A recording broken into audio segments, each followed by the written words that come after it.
Hi, hello my beautiful people. How are you? I hope you're doing great because today we're here to talk about books and not simple books. We're here to talk about books I've read in August.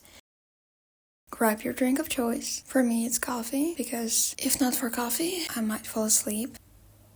And let's jump into it. The first book I read in August was The Heart is a Lonely Hunter by Carson McCullers. I hope I pronounced her name correctly. So when you read a book and you think to yourself, wow, I wish I wrote that book. This was my experience with that book. Even the title, oh my god, I wish I had written that title. It's so simple, yet this book has changed the way I view the world and the people around me, so let me just read the synopsis. Carson McCullers' prodigious first novel was published to instant acclaim when she was just 23. Set in a small town in the middle of Deep South, it is the story of John Singer, a lonely deaf-mute, and a desperate group of people who are drawn towards his kind, sympathetic nature. Owner of the cafe where Singer eats every day, a young girl desperate to grow up, an angry drunkard, a frustrated black doctor. Each pours their heart out to Singer, their silent confidence, and he in turn changes their disenchanted lives in ways they could never imagine. When I first read that synopsis, I was like, I have to read this book. And I wasn't wrong. This book is marvelous. Besides, I wanted to get into fiction again because lately I have been reading lots of philosophical works, lots of essays, and so I wanted to get back into fiction, and that was the perfect book. It is so witty and at the same time melancholic. It just plays around with different characters, with their different lives, and you might think, what is there in common between a young girl who is just starting to grow up and a drunkard? But there are similarities. This book is simply so beautiful and enchanting. The ending, I almost cried. This was one of these rare times when I missed every character and when I wanted more of each character. And this doesn't happen often. Carson McCullers accepts you into this world where her characters are so vivid. The extracts about music and the life of a deaf are simply mesmerizing. You get what I mean if you read the book. Her characters are just leaving on these pages, and it is so rare because normally when you close the book, the characters just stop leaving. But here, I had a feeling that when I'm not there, when I'm closing the book, the characters start to leave their separate lives and I am missing something. And so I wanted to get back to that book, especially because it's her first book. I am just so admirous of her work, and I wish I wrote that book, honestly. Something about these characters stops you in the minute you read a page and you don't want to go back into the world. You want to stay with them, you want to talk with them. What I'm realizing now is that being a reader, we're always deaf mute, and so in this scenario I feel like every reader is John Singer, because we hear these different stories, the thoughts of the characters, their most profound thoughts, because they all believe in one person. They interpret a one certain person to be the way they want them to be, and this is kind of what is happening between the writer and the reader, because the reader is deaf mute during the whole story and the characters might interpret the reader's silence differently. Difference is the reader can leave any minute and John Singer is obliged to listen, even though he doesn't maybe understand some words that are coming from a person's mouth. And I feel like every person can relate to a certain extent to the story, and again, I wish I wrote that. It is so good. Highly recommend it to you. The second book I read in August was The White Album by John Didion. Everybody talks about this book. Everybody talks about this book and how good this book is. This isn't really a book. This is a collection of essays. And this collection of essays is about the 60s and the end of 60s and about John Didion's life and her social circle and about different events that took place during this period in between 60s and 70s. I read John Didion before. I read her book, Play It As It Lays, and this is my second time reading her. And I have this feeling about her when I'm almost thinking that I figured her out or that I caught her thoughts, I almost immediately lose her. For me, she's so distant. You kind of think you're getting closer to her, but then one click, you're lost. Some of these essays were very good. You know, when you are in a very noisy room, but you are in a corner and Joan Didion is in front of you sipping her tea or coffee, rather, and telling you all about the period that she was living in and living through. And you're already a bit drunk and the party is almost over, but you still listen to her mesmerizing voice. The lights are dim, but you still follow her through. Sometimes you lose her. You're trying to keep up with her, but you're just unable to. And so this is how this book feels. To me, at least. There are certain essays that I just wasn't very into because not something I'm interested in, but some of these essays just hit the spot. For example, I just loved her essay that is titled In the Islands. Amazing. And her essay on women and the women's movement. Even if so many years have passed, this essay is just incredible. As I said, you feel like you're losing her. You feel like you cannot keep up with her, but then just in the end of the essay she snaps you in again and you are present wholly. But this instance of understanding is so minuscule that you feel the need to hold on to it and never let go. As I said, there are certain essays that I just wasn't compelled to read, but I did anyway. Also, I want to mention one thing. As you know, Joan Didion is having kind of an obsession with freeways, not highways, freeways. Keep that in mind. And so here she also talks about freeways and about a certain company that tried to change the movement on the freeway. They did not succeed. I found it kind of interesting and also quite whimsical.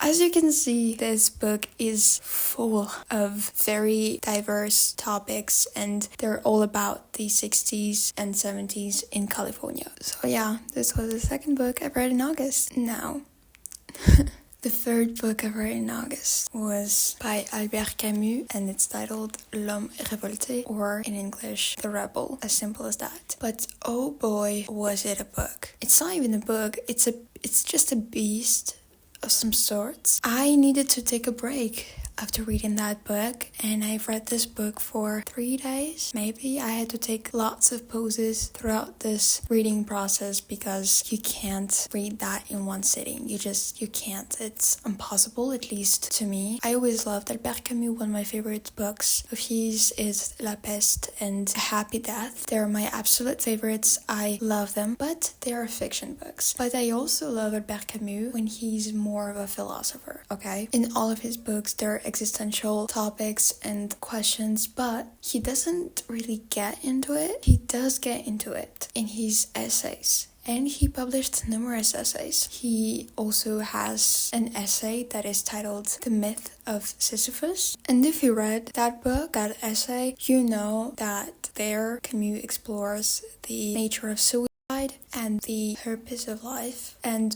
why do we commit suicide. So in that book, suicide is put into question. On the other hand, in that book, The Rebel, Camus is analyzing the nature of murder and why do we kill and why do we rebel and why the rebellion is in the root of destruction. And to me, that book, no matter how hard it was for me to get through that book, it was so interesting and I learned so much. Especially I learned so much about the Communist Party and about Karl Marx, because here in that book Camus talks a lot about Karl Marx and his ideology, and he kind of puts into question some of the theories elaborated by Karl Marx. Here he also mentions Hitler and the Second World War. An important note, this book took place while the Second World War, so this is kind of an introduction to this book. Why Camus decided to write about murder? It was because so many tragic events were happening around the world, and I think he just wanted to find out why is rebellion often followed by destruction. I don't want to summarize all of that book because I am not capable of that, but I want to say if you are interested in the nature of rebellion and you want to learn more about the history of rebellion and about different political parties and ideologies, and you also like the voice of Albert Camus and you like the way he approaches things, this might be the book for you. But bear in mind that it is a very difficult language. I'm just proud of myself, really, for reading that. And also, I love books that I understand but not fully, because I know that I'm going to get back to that book maybe a couple of months later, maybe a couple of years later, and I will have something to get a hold of, and I will still have something to learn, and I still have this knowledge that is before me. I just love books that I can't comprehend fully because I know that I still have something to learn, and I have lots to learn. Now, after that fatty, I decided to take a break, and I picked up this very short collection of, again, essays, and it was Not Philosophy by Fanny Hoey. So a little intermission for my future me. I just realized that her name is pronounced How and not Hoey, as I do here, and it's much more logical that way. I don't know why I decided to call her that, but I just want you to know that her name is pronounced How, and you'll have to bear with me through this section of the video because I'm going to mispronounce it. That's all. Enjoy the video. And I have to make a confession. I found this book through Pinterest. Yes, I know. And normally I wouldn't, because I always am skeptical about recommendations I get online. So it was very unlike me to see a book on Pinterest and to order that book. But this book was everywhere on my For You page. Everybody loved that book, and so I thought to myself, okay, I'm going to order it and I'm going to read it, especially because it is short. Like, if I'm not gonna like it, okay, it's fine. And guess what happened? First of all, I want to read a short synopsis to you. Not Philosophy is collected around the figure of the child, not just as a little person under the tutelage of adults, but also the submerged one who knows who's without power, who doesn't matter. The book proposes a minor politics that disperses all concentrations of power. Fanny Hoey chronicles the weak and persistent, those who never assimilate at the cost of having another group to dominate. She explores the dynamics of the child as victim in a desensitized era when the victim-perpetrator model controls citizens. You know, some of the extracts from that book are extracts from her books, and these I loved the most, and I wanted them to be a little bit longer, so I feel like I'm going to buy one of her books. I also don't feel like we are capable to evaluate her as a writer based on that book, because I've seen brilliant reviews about that book, and I feel like I have to read another one of her books to fully understand who she is as a writer. This was my beach read. It is pretty short and I've read it in one sitting, literally. Sometimes it clicked, but most of the times it just didn't, and I wished for a story to be longer, or I wished that she would develop on some things, you know? There always was this feeling of being unsatisfied, and I had that feeling with that book. Again, I heard brilliant reviews, but most of the people that were talking about that book read Fanny Hoey's books, and I feel like I have to do the same. I loved the extract that is titled To Be Buried Where, and I love the extract that is titled Catholic. She's very lyrical. She writes very poetically, and this is what I loved about that book. Even though this book didn't leave me fully satisfied, I still was satisfied in a way that this book was very lyrical, and I love lyrical books. But you know, some of the extracts left me completely neutral. For example, the rights of the child, UN, known only to adults. I mean,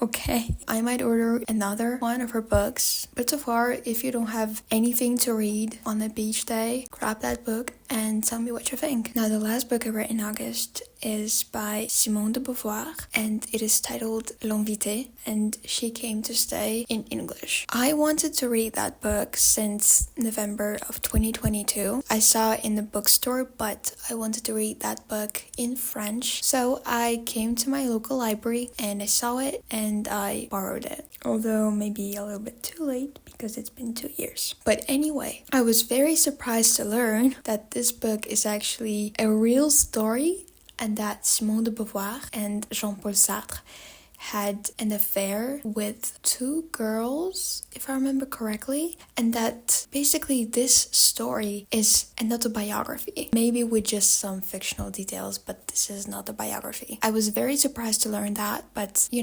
also not really. I love the works of Simone de Beauvoir. My favorite book of hers is Les Mandarins, the first part. Absolute favorite. Absolute favorite. If you did not read it, read it. I have to make a video about my favorite books too. But anyway, I read a lot of Simone de Beauvoir. A lot. I might say that this is not her best work. To me, this book felt very repetitive. But first, let me just kind of summarize the plot for you. This book is a fatty. It's like 500 pages if you read it in French. In this book, we are following 3 main characters, but there are a lot of side characters. In this book, the events happen during the Second World War, just when Paris is about to be invaded. In this book, we're following the main character, who is Françoise, and she's a writer. She writes scripts for theater plays, she writes books, and I feel like Simone de Beauvoir associated herself with Françoise. Then we have Pierre. Pierre is Jean-Paul Sartre, if I get it right, and he's a director. He directs theater plays. He's also an actor, a very famous actor. Everybody's worshipping his talent, and he and Françoise are very similar, and they are in love, and they're in love for so many years that they don't even doubt that they are the same person. Yes, Pierre has love affairs here and there, and Françoise kind of admits it, but they are still very in love with each other, and everybody admires their romance. Everybody's telling them how great they are and how they are basically the same person. Here comes Xavier, the most annoying character in the whole world. Xavier is a 17-year-old girl, maybe 18-year-old girl, and we girls, we can be annoying. But this one, oh my gosh, it was a headache. Every time there was an interaction between her and some of the main characters, I felt like throwing this book into the wall. And maybe this is how you're supposed to feel when you're reading that book, but boy, was she annoying. Oh my god. And so there comes Xavier, and she's being invited by Françoise to live in a hotel with Françoise and Pierre, not in the same room, but in the same hotel. Françoise also offers Xavier a job. She's offering Xavier to move to Paris and to start a new life because her family in a different city, they are a nightmare, as Xavier tells Françoise. So Pierre and Xavier meet, and then we basically can describe the novel with just 3 points. Françoise and Pierre are interacting, and that pisses off Xavier. Françoise and Pierre go to Xavier and explain to her that this is normal, that they love each other, but they also love Xavier, and that they want to be 3 people in love with each other, and that is very complicated, but they will figure it out. They promise that to each other, and then they're all happy until Xavier is pissed off by something else. This book is very, very repetitive. By the end of that book, I kind of just felt like I wanted to end.